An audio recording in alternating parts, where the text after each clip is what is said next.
Hello aspirants. Last classes में हमने पढ़ा advent of European to India and Portuguese in India. तो कैसे भारत आए, कैसे भारत में उन्होंने अपना साम्राज्य विस्तार किया, अपना बिजनेस विस्तार किया, इन सब चीज़ों के बारे में हम पढ़ चुके हैं। पहले हम एडवेंट ऑफ यूरोपियन जो चैप्टर था उसका क्वेश्चंस पे डिस्कशन कर चुके हैं। अब आगे हम पढ़ेंगे पोर्चुगीज़ इन इंडिया। इससे रिलेटेड कुछ क्वेश्चंस हम डिस्कशन करेंगे। आगे बढ़ने से पहले एक छोटी सी इन्फॉर्मेशन मुझे आप लोगों के साथ शेयर करनी है, जो कि मैं वीडियो के एंड में करूँगी, ताकि जिसे वो सुनना हो सुने और जिसे स्किप करना हो वो स्किप कर सके। आगे बढ़ते हैं। Let's discuss the first question and our first question is who was the first Portuguese coming to India. वो कौन फर्स्ट पोर्चुगीज़ थे जो भारत आए थे। Options are A Vasco da Gama, B Nina da Cunha, C Francisco de Almeida, D Bartolomeu Dias. ये चीज़ हम बार बार पढ़ चुके हैं। भारत के समुद्री मार्ग की खोज किसने की थी? Vasco da gamma. So answer will B A Vasco da gamma. Let's see the answer. yes, it's option A Vasco da gamma. Next question is who established first Portuguese factory in India? Who established first Portuguese factory in Calicut, India? Options are A Vasco da Gama, B Francisco de Almeida, C Pedro Alvarez Cabral, D Alfonso de Albuquerque. इसका answer होगा option C Pedro Alvares Cabral.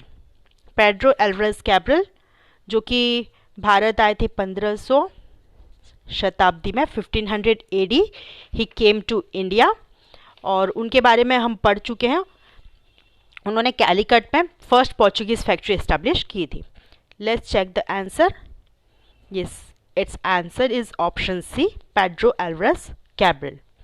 Next question is which of the following options are true about Francisco de Almeida? In following options में से Francisco de अल्मेडिया के बारे में कौन सी बात सही है? First is he was appointed as the first Portuguese governor to India. Yes, ये बिल्कुल राइट है, हम पढ़ चुके हैं. He brought blue water policy. Yes, he brought blue water policy क्योंकि उन्हें लगता था कि जो भी इंडियन ओशन पर राज करेगा वो भारतीय ट्रेड पर भी राज करेगा. तो भारतीय ट्रेड को अपने कंट्रोल में लेने के लिए उन्होंने इशू की थी blue water policy. And the last option is he abolished sati system from India. No, this is wrong. Sati system किसने एबोलिश किया था इंडिया से? Yes, it was Afonso de Albuquerque. Afonso de Albuquerque जो कि 1509 में भारत आए थे. तो हमारा आंसर होगा 1 एंड 2. यस, 3 तो रॉन्ग है. Answer will B 1 and 2. देखते हैं कौन से ऑप्शन में 1 एंड 2 है. Option A 1, option B 1 and 2, option C आगे जाने की ज़रूरत ही नहीं है, हमें आंसर मिल गया ना. Answer will be B 1 and 2. देखते हैं. Yes, answer is B, 1 and 2. Let's move towards next question. Who is called as the real founder of Portuguese power in India and East? Bharat और ईस्ट में Portuguese power का real founder किसे कहा जाता है? Options are Afonso de Albuquerque, Francisco de Almeida, Pedro Alvares Cabral, Nino da Cunha. देखिए, आप confuse मत होइएगा. फ्रांसिस्को डी अल्मेडिया और फ्रांसिस्को डी अल्मेडा एक ही पर्सन को बोला जाता है. वो एक ही नाम को प्रोनाउंस करने का अलग अलग तरीका होता है. तो अगर मैं अल्मेडिया भी बोलूँ या अल्मेडा भी बोलूँ तो आप समझ जाइए he is Francisco de Almeida. He is the same person. तो देखते हैं questions. Who is called as the real founder of Portuguese power in India and east? And the answer is yes, option A Alfonso de Albuquerque. Let's see. Yes, answer is option A. और ये कैसे हुआ था? जैसा कि हम लोगों ने पढ़ा है, उनकी 3 इम्पॉर्टेंट पॉलिसीज, वो 3 इम्पॉर्टेंट पॉलिसीज़ लेकर आए थे। और वो 3 इम्पॉर्टेंट पॉलिसीज़ कौन सी थी, आपको याद है? अगर याद है तो देखिए, एनालाइज कीजिए, कोशिश कीजिए कमेंट बॉक्स में कमेंट करने की। एटलीस्ट एक एक पॉलिसी आप डालिए ताकि आपको भी आपका रिवीजन हो जाए एक तरीके से। ओके, आगे बढ़ते हैं। नेक्स्ट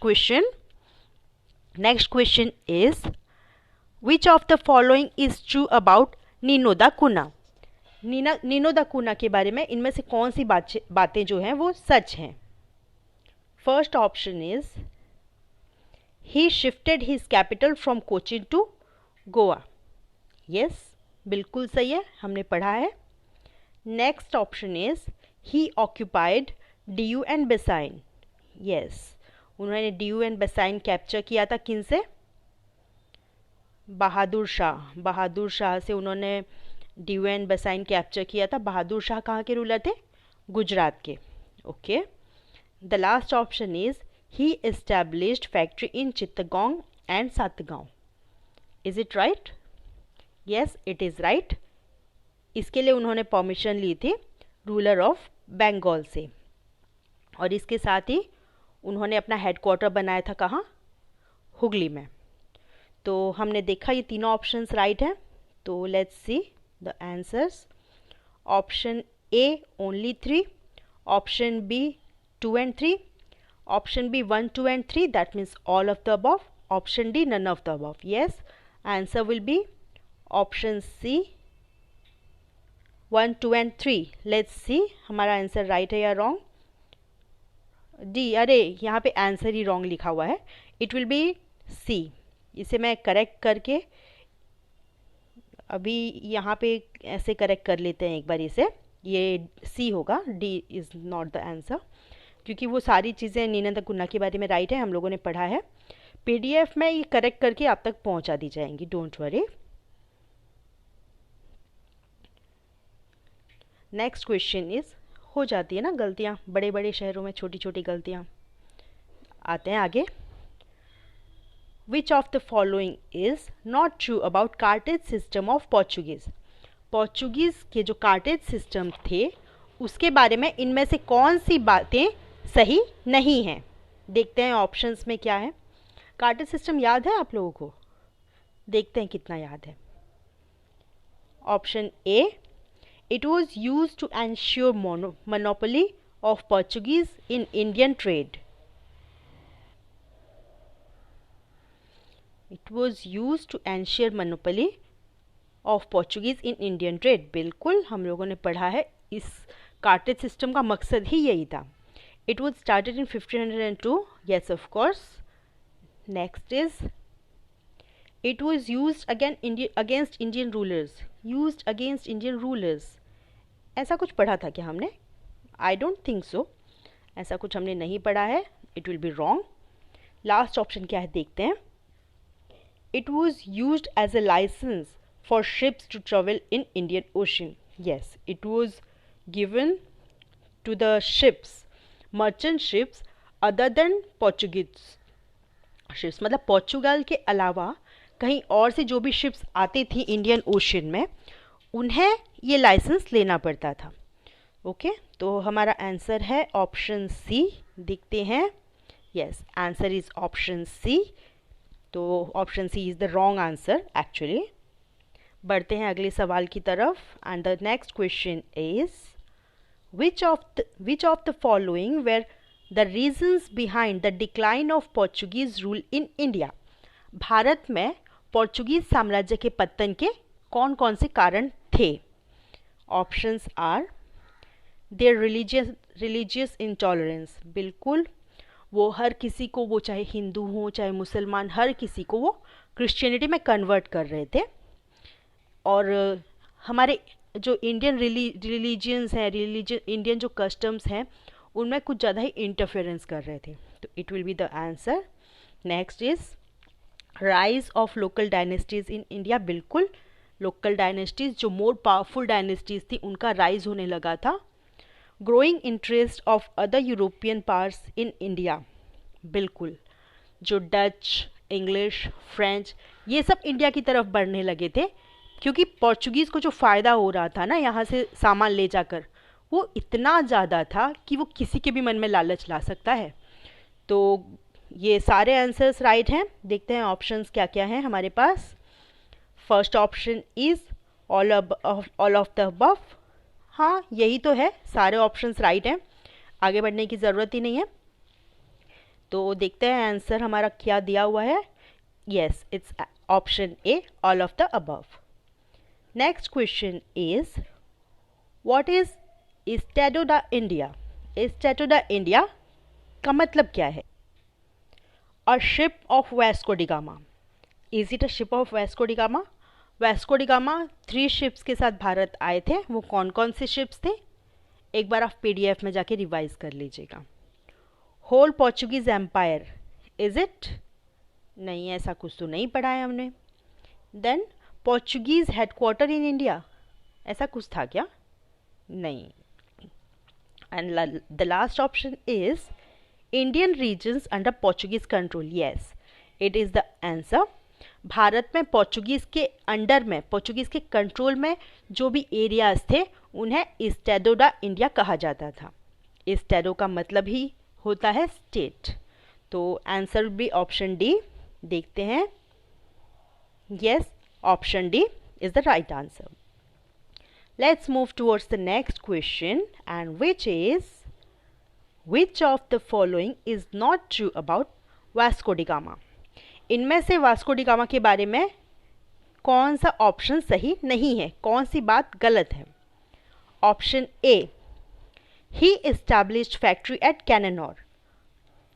कैनेनोर में उन्होंने फैक्ट्री एस्टैब्लिश की थी? कब की थी?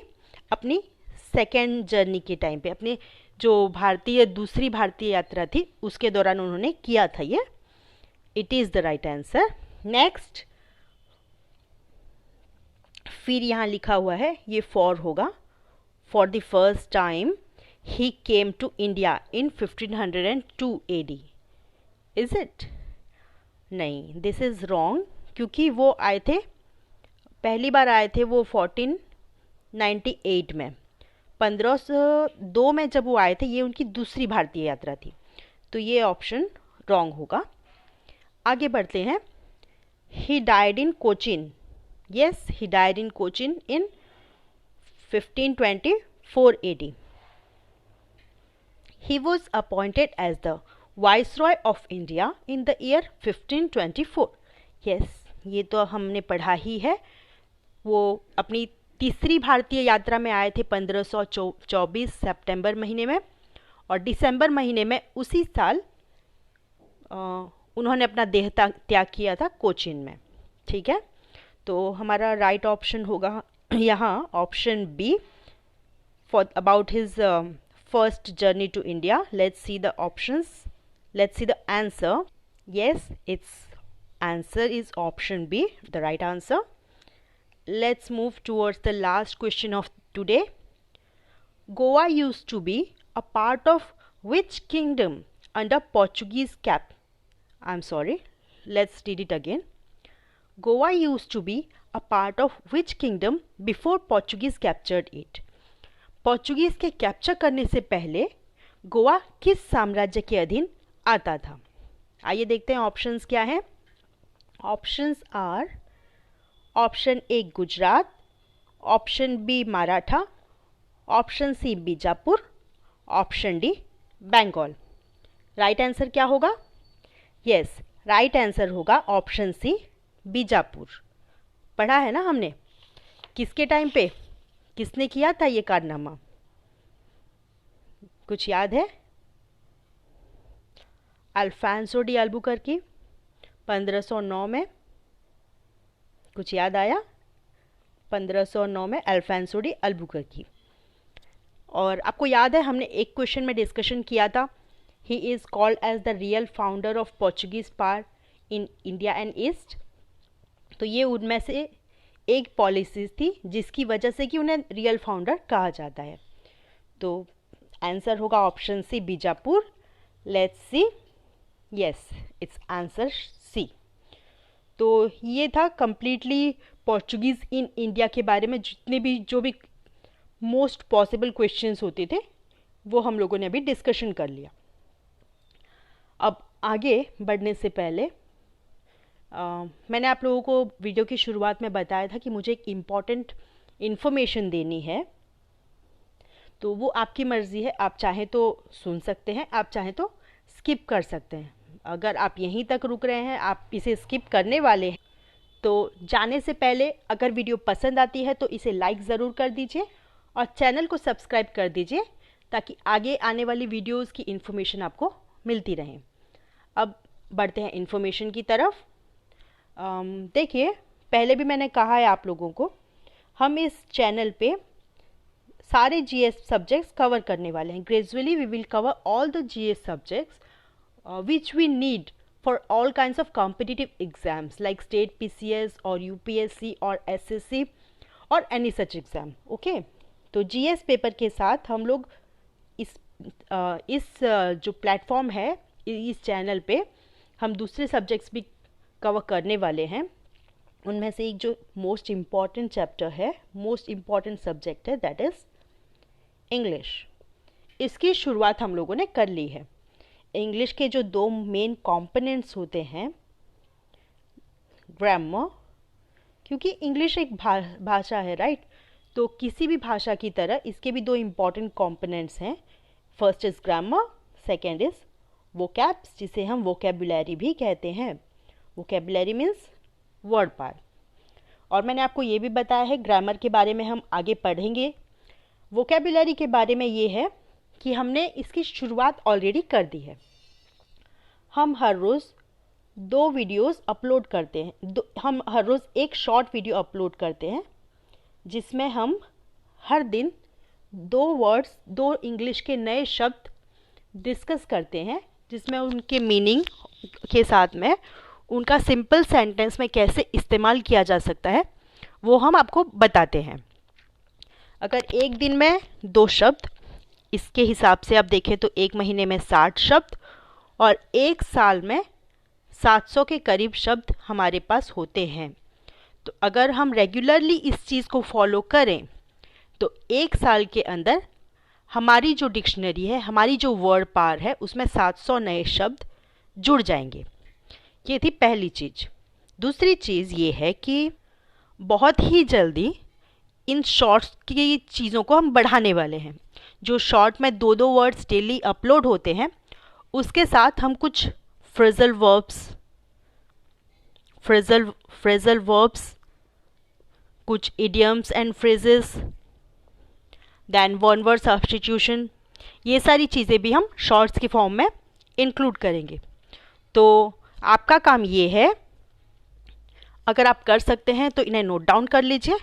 अगर आपके पास नोट डाउन करने का टाइम नहीं है तो दिन के मात्र 50 से 60 सेकेंड्स ही होते हैं।